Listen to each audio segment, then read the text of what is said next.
All right, let's jump right in. Today, we're looking at something, well, it's pretty out there.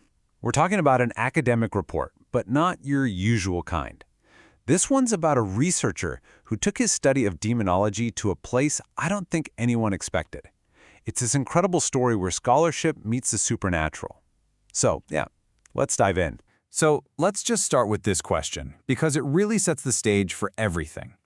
What if summoning a demon wasn't about some dark, spooky ritual, but was actually just academic research? I know, it sounds completely wild, but that is the exact premise we're diving into here. So who is the guy behind this? His name is Dakota Frandsen. And you got to understand, he wasn't your typical armchair academic. He wasn't content just, poring over dusty old books about demonology. No, he wanted to get his hands dirty. He wanted to experience it firsthand. So his goal was, to put it mildly, radical. He wanted to go way beyond theory, beyond what other people had written. He wanted to collect his own direct, primary source data. And what does that mean in this field?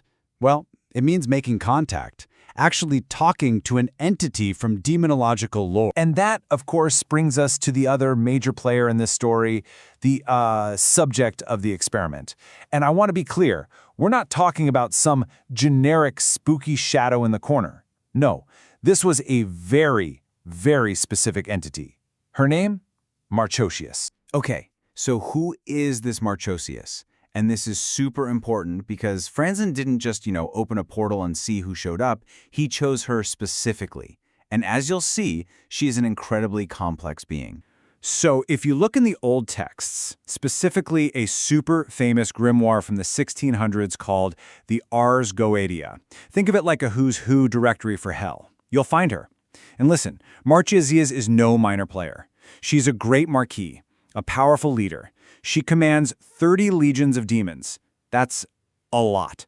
We're not talking about some low-level imp here. This is straight-up demonic nobility. And this is where it gets really interesting, just how complex she is. On one hand, her default appearance is, well, terrifying.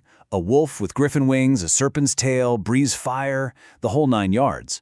But then you look at her personality, and she's described as a tactical genius, an honorable conflict resoluter. How do you square that? Well, it all goes back to her hidden history. The big reveal? She used to be an angel. Yeah, and get this number, 1,200 years. 1,200 years. According to the lore, that's how long she's been fallen. But here's the kicker. After that time is up, she actually hopes to return to heaven. That just completely changes the picture, right? This isn't a being driven by pure evil. This is someone with this profound, long-held hope for redemption. So, okay, Frandsen's done his homework, he knows who he's dealing with, and now it's time for the most critical part of the whole experiment, making contact.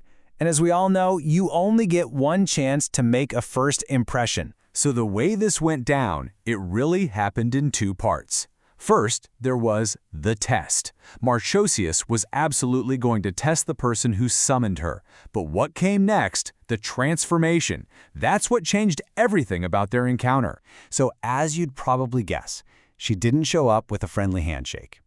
The first appearance was designed to be absolutely terrifying. She showed up in that full, monstrous form we talked about. And this was a test, plain and simple. A direct test of Frandsen's nerve, his resolve. The goal was pretty clear. Is this human going to freak out? Is he going to break? But he didn't.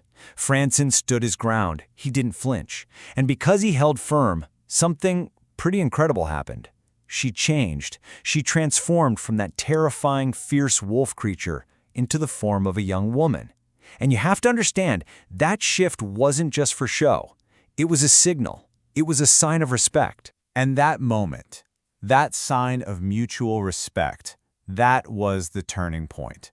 The whole thing changed. This wasn't just a one-and-done summoning anymore. The experiment evolved into something else entirely. This incredibly unlikely partnership. It became, of all things, a series of lessons from a demon. So you have to wonder, right? Why did a being like this, a former angel, even fall? Frandsen asked. And her answer, it wasn't what you'd expect. No grand story about lusting for power or some big rebellion against God. No. She said it was because of a deep loyalty to her brother, who had also fallen. How human is that? And so over time, she actually became this sort of otherworldly mentor to him, and her teachings were surprisingly down to earth.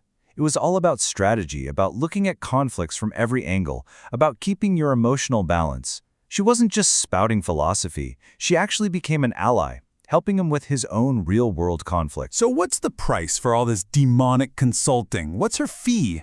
It's not your soul. It's not some dark, eternal pact. Nope. Get this. Her condition for helping was that Frandsen had to make donations to wolf conservation efforts. Seriously, to charities that protect wolves. A pretty clear nod to her own wolf form, and just completely unexpected. So you can see how their whole relationship just evolved. It started with that really formal, tense summoning. Then it moved into this sort of conditional alliance, like a business arrangement. But it didn't stop there. It actually grew into a genuine friendship. I mean, she started checking in on him, not because he summoned her, but just because she was actually concerned about him, about his well-being. Okay, so what does all this mean? What's the big takeaway here? Because the results of this experiment, they have some really surprising, really deep implications.